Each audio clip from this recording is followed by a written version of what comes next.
Hi, my name's Chad Evans with 94KX, and welcome to the Donald Heater Community Center Chocolate Fest Virtual Gala.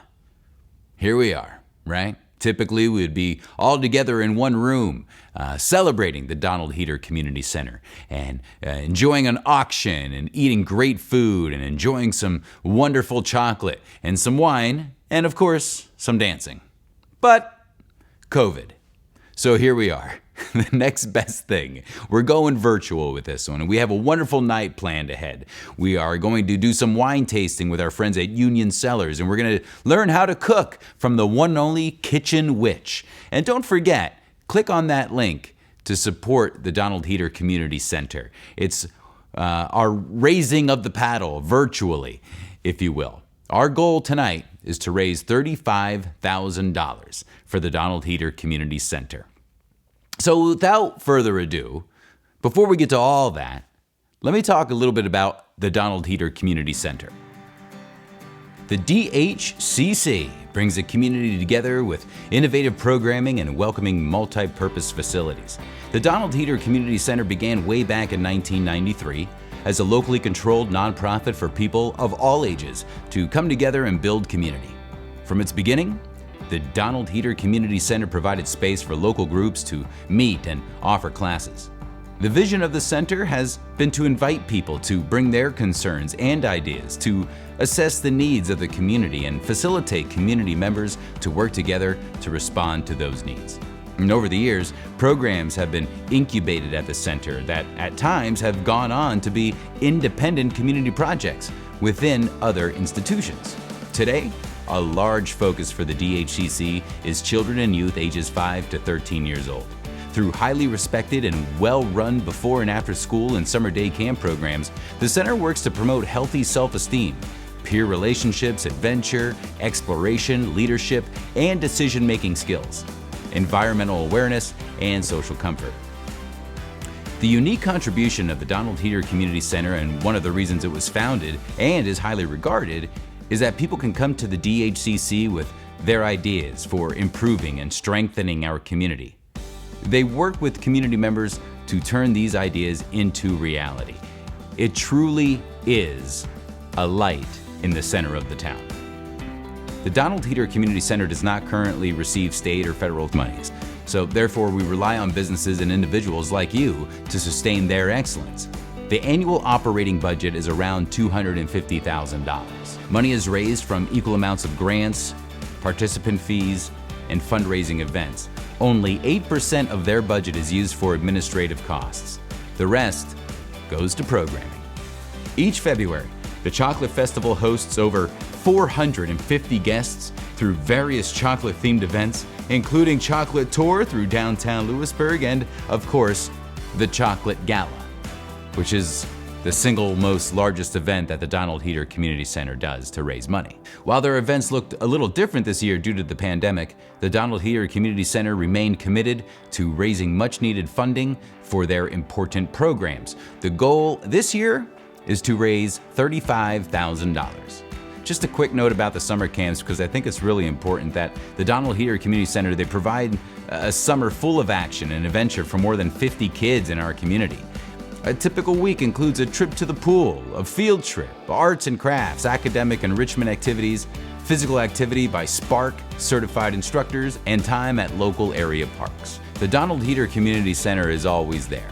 From homework help to craft time, kids love their before and after school programs. The program includes homework support and project supplies and supervised playtime in their 5,200 square foot facility that includes a half-court gymnasium, arts and craft space, library and music room, creative play space, game room, and multi-purpose room. Also included are walking trips to local parks, of course when weather's permitted. Transportation is provided to and from Kelly and Lintown Elementary School, all within Lewisburg Area School District.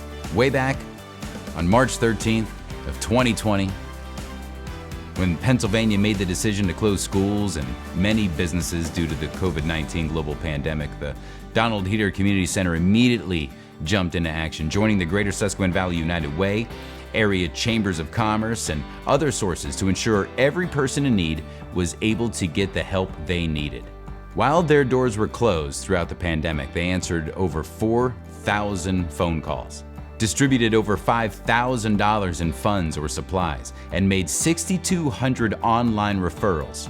Since those initial days of COVID response, they've continued to be flexible and responsive. Their summer day camp was open to the children of essential workers. Their school year program was modified to offer remote learning and before and after school care so that they were supporting families. And when COVID struck their staff, they made the difficult decision to shut down and ensure the safety of their participants and members. The Donald Heater Community Center is here to meet the needs of our community. They decreased their spending and suspended their programs in accordance with local, state, and federal recommendation, but they never stopped working to serve the community. And thanks to your support, the Donald Heater Community Center was able to meet those needs for the community. And for that, they thank you. And I personally want to thank all the sponsors that were able to help out the Donald Heater Community Center Chocolate Festival Virtual Gala. I'm really excited to be a part of this event. I think it's really cool, and I think it's cool that you're watching. We certainly hope you have a wonderful time. We got some great things in store for the next couple of minutes, but before we get to all that, let's hear from some of the families and some of the staff of the Donald Heater Community Center. Hi, we're the Carters. We love the Heater Center. All three of our kids have gone there since they were 6 years old until they're 12. They taught our kids things that we couldn't due to our work schedules. Their homework was always done. They were fed and happy, and they loved our kids like they were our very own. It, to me, is like family. Andrea and Billy have been wonderful to us over the years. The Heater Center has been a godsend, and we just love what it stands for. Hi, my name is Lenore Doyle, and the Donald Heater Community Center has been a part of my life for the last 17 years. The center was more than just a place of fun, summer camps, and after-school programs, but a place where I formed my strongest relationships that I have today, and I owe that all to Andrea and Billy. Each person who is a part of the center radiates gratitude, selflessness, kindness, respect. I could go on and on. Such positive people. And these people would do anything for anyone no matter what. And I saw that the second my brother and I walked through those doors. I can honestly say I am the woman I am today because of the community center. This was more than just a place where my parents sent my brother and I when they were working, but a life-changing experience. And these people are my family. Hi, my name is Babette. Well, what can I say about the Donald Heater Community Center? I was introduced to them 20 years ago, fresh from New York City, out here, and my husband and I needed childcare. And we didn't know what to think, and I was referred by my mentor, Doug Sturm, God rest his soul, and he told me, just go check it out. Stop by anytime. So I did just that, and I was met with a smile from Andrea and Billy, who gave me a tour of the place, explained everything to me, and I took a chance and sent my kids there. It was the best decision I ever made. They are caring, authentic, and real people, and they actually care about their community. My mom once told me before that it takes a village to raise your kids, and I'm happy to say that the Donald Heater Community Center is part of my village. Hello, my name is Taylor Fleming. I was a volunteer and employee of the Donald Heater Center for about 3 years. The Donald Heater Community Center, which I know fondly as the Heater Center, had a monumental impact on me as a young adult. Working there was like part of a family. The Heater Center connected me to my community, thus giving me a bigger family than I could have ever imagined having. I was able to meet and interact with folks who I otherwise may not have had the pleasure of meeting. The support, encouragement, and the love that I received from the Heater Center and my community helped me to reach the goals that I had thought were only dreams before. I am forever grateful to the Heater Center for teaching me how to be a productive and effective man while somehow keeping the spirit of an inventive and happy child. Thank you, Donald Heater Community Center. I was asked to say what the Heater Center has meant to us. Well, this past year it has become a home away from home for our kiddos. My husband and we're both essential employees in the healthcare field, so we haven't had a choice but to be at work. And it scared us at first that the Heater Center wasn't going to be there for our kids, because the growth, the learning, the friendships that our kids have made, our 3 boys at the Heater Center, has become priceless and something that will be with them always. And we're very thankful, and any support that the Heater Center can get is greatly appreciated. Thanks. The Donald Heater Center for us last summer was a lifesaver. They got my oldest son into their camp, and even though it looked a little bit different, they made sure that he was safe and they made sure he had fun. He made so many new friends from different school districts, and next year our middle son will be joining him, and he is so excited for just to go to camp with his older brother, and his older brother is very excited to show him the ropes and just spend the summer with his new friends. So thank you, Donald Heater Center.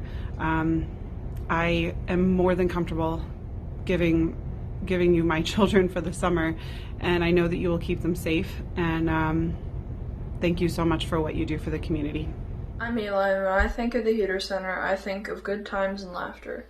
I'm excited to go on field trips and play in the gym when we get back. I'm Evie, and when I think of the Heater Center, I think of fun and creativity. I'm looking forward to field trips this summer. My name is Caitlin Apnell, and I am in 3rd grade. I like going to summer camp. On Fridays, we go on field trips. My favorite field trip was Camel Beach. Summer camp is really fun. The camp experience is really fun, and I really like all the field trips that we go on. The Heater Center is like childhood to us, since we've been going there since we were 5. And I also really like going to the gym and playing pool with my friends. Traditionally, we would all be in one room taking part into a huge auction. Everybody would be raising a paddle and raising money for the Donald Heater Community Center. Unfortunately, we're not in that room right now. We're here virtually. So what you can do to show your support is click on that link, and your money could go to things like music lessons at summer camp, or it could go to COVID cleaning supplies, or maybe after-school snacks, so much more. Your support for the Donald Heater Community Center is greatly appreciated, as we are trying to achieve that goal of $35,000. So please raise that paddle virtually by clicking on that link.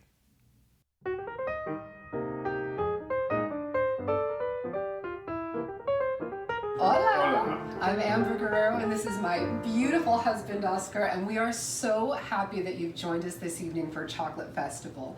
We know it looks a little bit different this year, but we're excited to have some fun. G, tell them what we're making. We're making pizza tonight. We are making pizza tonight. G, have you ever made pizza before? I have made many things, but I have never made pizza. So, what does that mean, kids? If Oscar can make it, so can you. You right? can make it. So let's get started. First things first is we're going to start with our dough, and you'll want to take this out of the refrigerator about 30 to 45 minutes before you start to roll it out. Do you have any idea why we do that, sweetheart? No, I don't. Okay, so if we try to roll this out when it's really cold, it will be kind of tight and hard to roll, so we kind of take it out so that we can loosen it up just like we are like with I a little was at the wine. beginning of this recording. We had to start out with a little wine so that Oscar could loosen up and get ready to have a good time and cook with everybody. So we've got our balls of dough, and what we're going to do is we're going to sprinkle a little bit of flour, and there's On each other? You might like that, but no, that would be very messy. Okay. So what we're going to do is sprinkle a little bit of flour on our board. Now, there's 2 ways you can do it.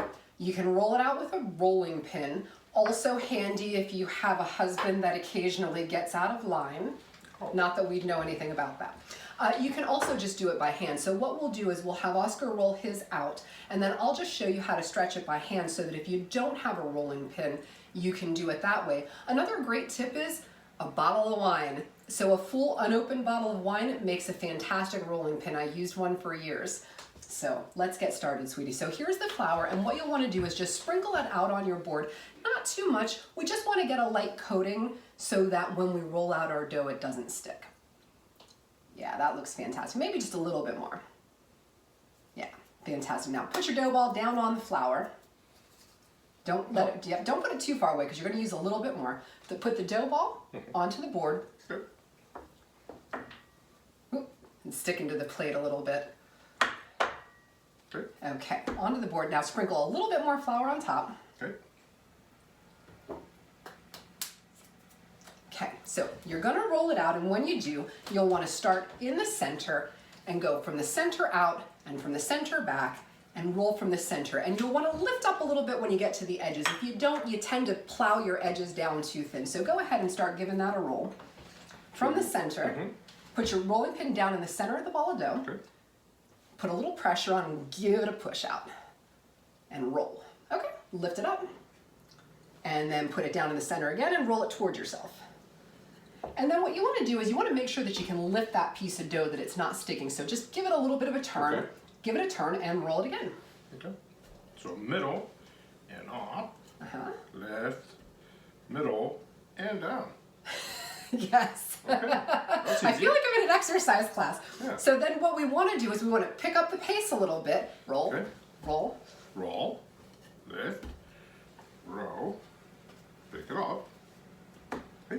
Okay, so while Oscar is finishing rolling out his dough, I'll show you that a second way you can do this is really just to stretch it out by hand.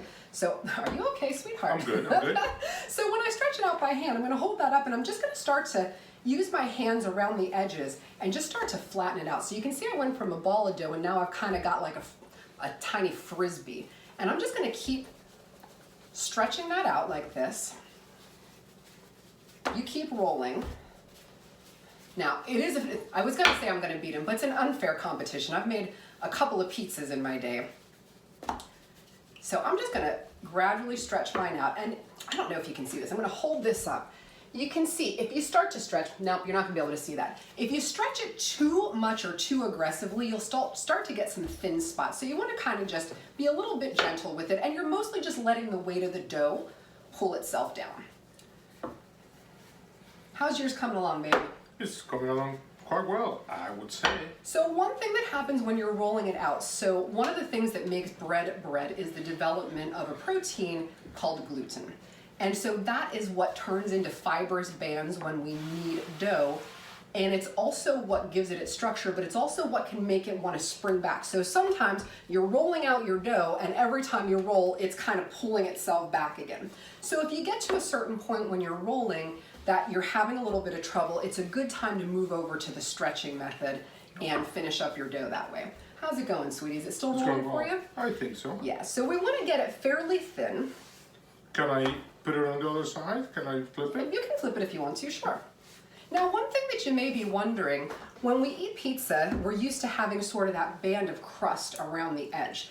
You don't really need to create that. If you do it like I am by hand, you'll naturally have a little bit of extra on the edges. If you roll it out, you may not.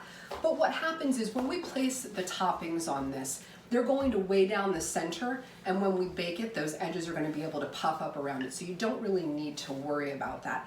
The other thing you don't need to worry about is making a perfect circle. So I really like when I'm doing homemade pizza like this, I kind of like a more organic shape. I like it to be a little bit, you know, more of a natural kind of a shape. So I've got mine stretched out. Sweetie, I think you may have reached the limits of the rolling pin. So now what you're going to do is the same thing that I am. You're just going to pick this up. Now you can do that. I never worked pizza, like really worked pizza, but they would do it on their fists to stretch it around. You don't have to do that. What you're going to do is just grab it by the end and just let the weight of the dough and just kind of shake it, grab it by the end and twist it and turn it. Oh, this is quite fun. It is a good time. Great activity to do. And you know, guys, you can always, I mean, it's easy to make homemade dough. It's basically just flour and water, but of course it takes a little bit of time. But you can go to the grocery store and just buy a ball of dough, and it's a great activity to do, and you know, a fun way to use up ingredients that you have around the house and make a little snack. And if you have kids, it's a fun activity, and if you have husbands, it's a fun activity too. This reminds me of old garments from my grandfather. I'm not sure that's the image that we all want to draw up when we're planning on eating this, but thanks for that one, G. All right, so we both have our dough stretched out. Mine's a little on the thinner side. Oscar's is maybe just a little bit thicker. Honey, can I touch your dough and see how it is? Please. Oh, it's beautiful, just like you. It's beautiful, just like you. My wife needs glasses. All right, so we've got our dough stretched out, and then what we're gonna do is we're gonna transfer them onto a baking sheet. Now, we've provided you with a parchment liner so that you don't have any cleanup if the cheese sort of comes off the edge. You can, if you'd like, brush this with some olive oil first. So what that will do is help to crisp up the bottom of the crust a little bit. So if you care to do it that way. I really like that. You like that? So Yeah, here's I your always like sheet that. pan, sweetheart. I am not gonna olive oil mine. How about some flour on the thing? No, we don't put flour on the pan itself. Remember, then no flour on this thing. No, we don't necessarily want to put flour on that, but what we can do is put a little bit of olive oil on our sheet pan. What kind of paper is this? That's called parchment paper, sweetheart. All right. And you don't want to use wax paper. Parchment paper is what you want to Parchment. use. Okay. Parchment paper is what you want to use. And we've provided you with some handy sheets that are pre-cut right to the size of the sheet pan. So then you'll want to take a pastry brush if you have one and brush that around. Like you're And like if I'm you faking don't- it or covering everything? Sorry, I am just the sweetheart. painter in the house is not me. That's the truth. So brush just in a single direction so that you don't lift your paper up. See how much easier that is? Oh, Yeah. that's perfect. See, we can all learn. All right, little tips and tricks. So just you want to cover enough to get on there. If you don't have a pastry brush, a nice clean hand, give a rub on it, that will work also. I think that's good, sweetheart. Yep, okay. Let's put this down, and then let's go ahead and lift our pizza dough up, give it one last little stretch, and we're gonna place it onto our... Any side up? It doesn't really matter. Put your prettier side up. You probably have one side that looks a little bit nicer, but it's not gonna make a mountain of difference. I am not gonna oil mine, I'm just gonna stretch it out, and I'm gonna flip that. So let's see the results at the end. One oiled off and one up. Right, so yours is gonna have a slightly crispier bottom to it. And it's just really a matter of taste. It's just a nice option for you. So once we get it on our... Can I stretch it like this? You can if you want to, sure. Sure. Yeah, you can stretch it. And I instead, want more pizza. more place to put all the toppings, right? Yes. All right, so you can see mine's kind of a bit of an amorphous shape here. It's not a perfect circle, and that's gonna look very rustic and lovely. And then once we get it on, it is time to fork our crust. Fork or cross? We're gonna fork our crust. So we're gonna take a fork and we're gonna stab a couple of holes in our crust. And what this does, and not a ton of them, like maybe a dozen times, like let's not get too carried away, but we're gonna poke it a few times, well maybe a little more than a dozen. And what that's gonna do is prevent any air bubbles from coming up in our dough. That's good, sweetheart. Is that good? Yeah, that is sufficiently forked. Thank you. I like the forking thing. Okay, so next up is our sauce. So I want pesto, and I love pesto, so I asked Amber to let me do pesto tonight. And I said, it's your pizza, you can have anything that you want. So one thing that you're going to want to do is, the pesto sometimes needs to be thinned down just a tiny bit. So I'm just going to drizzle a little olive oil in there Can I for you mix to it? thin I would that. love to I mix am it. going to, of course, allow you to mix it. And while you're mixing that, I'm going to talk about what we're doing to apply the sauce. So guys, I'm just using a spoon. A soup spoon is probably going to work best. It just makes it a little bit easier. You can use a ladle if you want to, but these are small pizzas, so a spoon really does the job. What kind of sauce is that? So my sauce is, I am glad that you asked. I just made a super fast sauce. You could use jarred marinara, but tonight, because we're at home, you know, using some things that we have around, I took a can of fire roasted tomatoes, popped them through my little ninja bullet to puree them with some Italian herbs, and so I'm just doing a very simple sauce of pureed tomatoes. Still need some more olive oil. Sometimes pesto, particularly when you're putting it on a pizza, depending on the kind that you're using, it may need to be loosened up a little bit, so olive oil will do the job. So once you've got your sauce, you want to load some up in your spoon and kind of just, you know, they have that whole thing with the ladle and you go around it, and you can certainly do it that way, but for our purposes tonight, we're keeping it simple. These are just little personal pieces. We're gonna put a couple of spoonfuls on, and then just use the back of our spoon and start to spread that around. And we wanna get it close to the edge, but we don't want to go all the way to the edge. So we want to get within maybe a ½ inch or so. Guys, nobody's going to come and measure it. You really can't mess it up. If you like it really saucy, put a little extra sauce on. If you like it a little less saucy, put a little bit less. It's your pizza. Have it the way that makes you happy, right? Absolutely. So sometimes when we're in the kitchen, I have a tendency, because I've been cooking for so many years, I have a tendency to boss him around a little bit and tell him what to do, but only in the kitchen. But I promised myself this is his pizza and he can make it any way he wants. That's the beauty of the personal pizza. So I've got mine all nice and sauced. Still working on that, babe? Yes. Oh, it looks fantastic though. Pesto is really a nice alternative to a tomato-based sauce on a pizza. Obviously barbecue sauce, you know, some of you are having pulled pork barbecue, so you're going to be using barbecue sauce this evening. Some of you will be using an herby tomato sauce. Some of you will have the pesto. You can use an Alfredo sauce. You could use, what else could you use? I've even seen people do curry style pizzas with a curry sauce. So they sell those little jars of simmer sauces. So you could really do like a curry and a chicken. That would be fantastic with some feta. Ooh, all kinds of options. So we've got our pizza sauced, and next up is going Should I finish my sauce? You can if you want to, sweetie, if you don't feel that there's too much. It looks like enough to me, but maybe you could get a little bit more on that edge there if you want to use it up. Yeah, it looks beautiful. Okay, so next up, if you like it extra cheesy like Oscar's jokes, we've hooked you up here. Those are for free every day. So basically then you just want to sprinkle your cheese. Now if you're one of those people, if you like your toppings underneath, put your toppings underneath, or do a light sprinkling of cheese and then put your toppings and put a little bit more on top, whatever makes you happy. I'm doing a salami this evening. Oscar's doing some broccoli. So first thing up is we're going to use the mozzarella or whatever cheese blend. You may have a 5 cheese blend that you're working with this evening. So what we're going to do is just start to sprinkle that around. And again, we kind of want to be, you know, it's up to you how you like this. Classic Italian pizza does not have a lot of cheese on it, and you know, sometimes I love a lot of vegetables and maybe just a little Parmesan or a little bit less. But if I'm being real about it, I like it cheesy, which, you know, that's what she likes. It explains my love for my beautiful husband, right? So, cheese goes on. This is fun. It is fun. It's more fun. This is more fun than I thought it would be. And believe me, at the very beginning of this recording, I was a little bit tight, and I do recordings every day for the purpose of my teaching. But here I am. I am really enjoying this.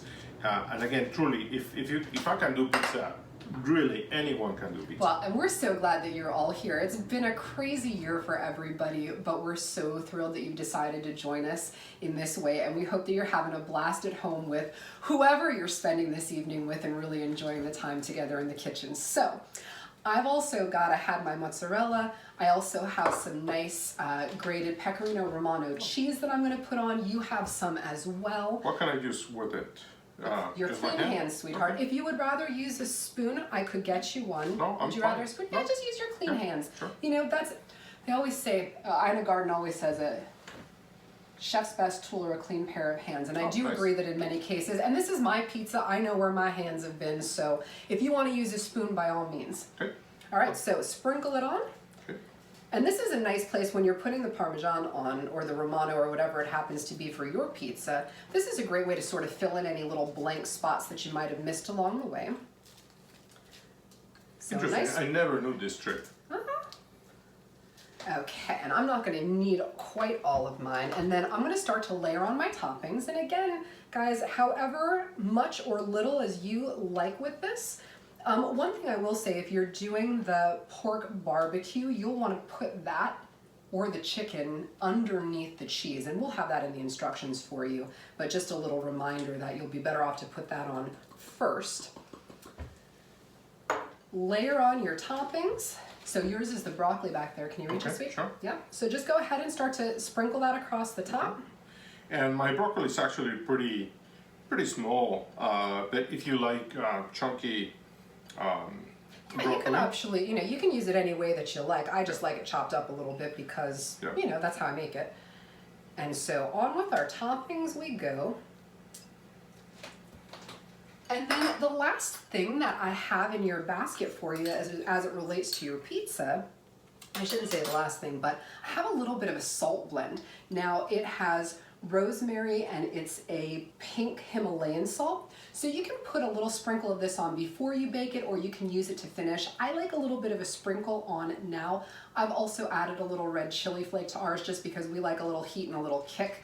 So I'm gonna do a light sprinkling of my rosemary and salt. May I sprinkle yours, darling? Please do. Ooh, that's super broccoli. I love broccoli. Yeah, it's so good for you. So the veggie ones are gonna be yummy. So a nice sprinkle of salt. And then guys, this is ready to go into the oven. So your oven is preheated according to the directions. We're gonna put it, doesn't that look, yeah, let's show them up here. Here's mine. Let's show yours. And here's mine. Fantastic. So what we're gonna do is get these into our preheated oven and enjoy ourselves a glass of wine while we wait for it to bake and watch the rest of the show. Salud. Salud.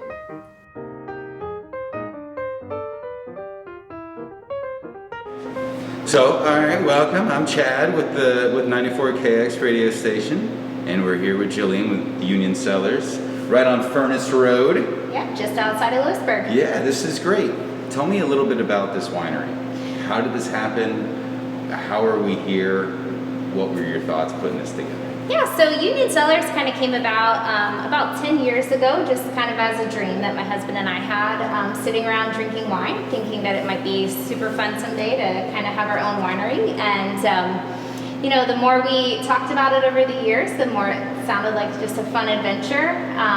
So we were living in Texas at the time, but I'm from Lewisburg, and we knew of a family farm here that we could repurpose and turn into a vineyard and a tasting room. So we decided to uproot our family, move back to central Pennsylvania, and then really get to work on building this dream. So we acquired a 1970s auto body shop, spent a whole year renovating this place to really make it what we wanted it to be, and then finally, right in the midst of a pandemic, we're able to open in May. Well, we're so glad you did, because this place is gorgeous. Thank you. And I'm happy that I'm here. I know we talked earlier. I don't know my wines, because I don't. I like my whiskey and bourbons. So I'm here to sample some of your delicious wines, and I need you to guide me to let me know what the difference between these wines are and maybe what kind of foods they pair with. Perfect. Right? Yeah. So where can we get started? Yeah, so, you know, even if you're not a wine drinker, we hope that people will find something on our tasting menu that they'll like. We have dry, medium, and sweet to kind of help cater to everyone's liking. A lot of people who are new to wine tend to like the sweeter wine, and then as you're around wine a little bit more, you tend to dabble in the mediums and then get to the dry stuff. So we do have a little bit of everything, and we also have a little bit of everything pulled to taste on our board here today. So these are the 5 wines that we had recommended to pair with the different pizzas that were chosen for the make-at-home meal. So anytime we're tasting a wine, we talk about the 5 S's. So the first is see, swirl, sniff, sip, and savor. So when you look at a wine, you can tell a lot about the wine just by looking at the color. Is it a dark red color? Is it a lighter red color? That might help you know how heavy it's gonna feel or how tannic it might be, how much structure there's gonna be there. The next thing you would do is swirl it to see if it clings to the side of the edge of the glass at all, or what's called legs. I've heard of that. I heard of that. So a wine that is higher in viscosity, so has more sugar content, is gonna cling to the edge more. So this is rather thin and doesn't cling much, so this helps you know this wine is gonna be drier and not as thick and heavy in the mouth. Okay. After you get a few good swirls here, you'll be able to get a good sniff and kind of figure out what the bouquet or nose of the wine is. The nose. The nose of the wine. Yeah, we're gonna sound really fancy today. Wow, that is fancy. Okay, so. And due to CDC guidelines, we can take our masks down, and we'll just not face each other, and then we'll take a sip. So sometimes you'll even taste different things than what you smelled. And then the last part, which was the savor, is how long does that flavor kind of stay and linger in your mouth? It's very good. Thank And this you. pairs with a pizza. Yeah, so traditionally any dry red wine goes great with Italian food. So this would go well with any of the red sauce pizzas tonight. Moving on to our next wine is Baco Noir. So Baco Noir is a French-American hybrid. This is a variety that we have planted in our own vineyard out here. It's a little known variety, but we're hoping to kind of bring some name to it. It's really cold hardy, so it grows really well in this region. It has some fun fruity characteristics, but it also ages really well in oak. So you'll get some fresh strawberries, some sour cherry, but then it kind of has a nice little smoky cinnamon finish. Very good. This is also done in a dry fashion, but it's more of a medium-bodied wine compared to our red blend that we started with. So you'll notice this to be a little more bright and fruity and maybe not have as much of that heavy linger. If you say so. Smells sweeter, right? Yep, Right? it has that fruity nose to it. Next on our board is our Riesling. Okay. So Riesling is a traditional white wine from Germany. We are at a very similar latitude to Germany, so things that grow well there tend to grow really well here in our region as well. So we have a large amount of Riesling planted in our vineyard, and we're hoping to really make that a staple around here. We have two varieties of Riesling here on site. We have a sweeter Riesling, and then this is our off-dry Riesling. So this would pair really well with that white pesto pizza. Okay. Okay. Okay, the white stuff. Yeah. So again, this is done in a semi-sweet fashion, so it has about 2% residual sugars left over. So that means it's just going to have a touch of sweetness to kind of cut through some of the minerality and acidity that is known to come with the Riesling. It's a high acid wine. Okay. See, they all taste really good to me. Well, thank Like you. they all taste Yeah. really, really good. You said you didn't like wine. Well, I am not a wino. Okay. I will drink anything with alcohol in it. But no, this is really good. And you said we're kind of like Germany? Yeah. Yep. Similar latitudes, so things that grow well there also grow here. Really? Yep, similar climates and growing seasons.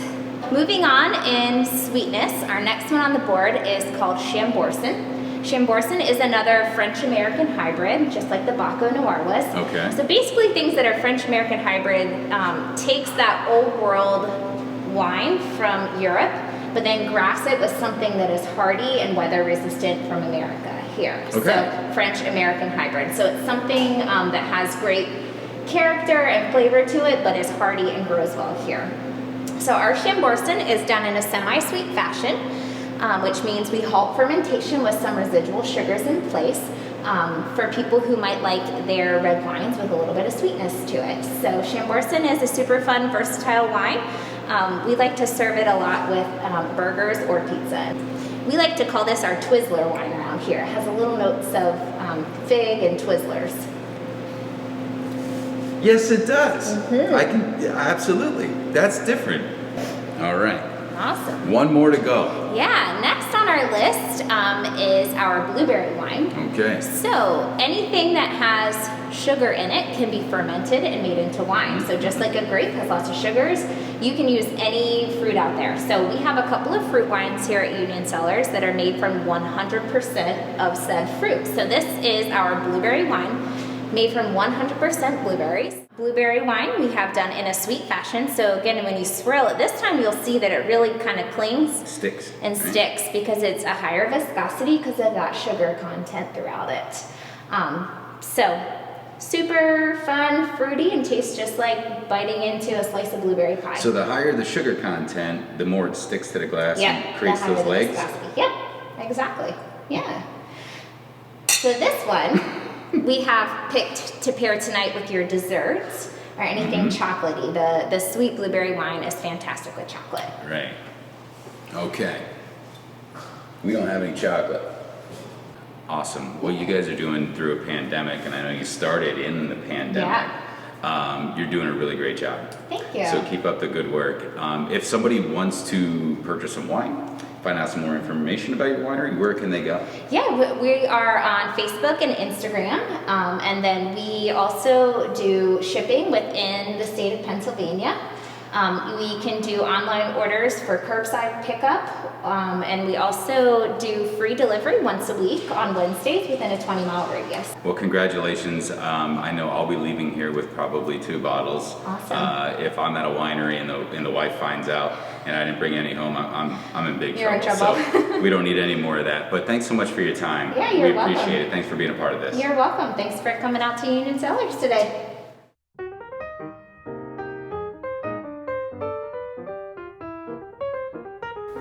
All right, everybody, it is the time we've all been waiting for. Our pizzas are ready to come out of the oven. G, can you come on over and show everybody?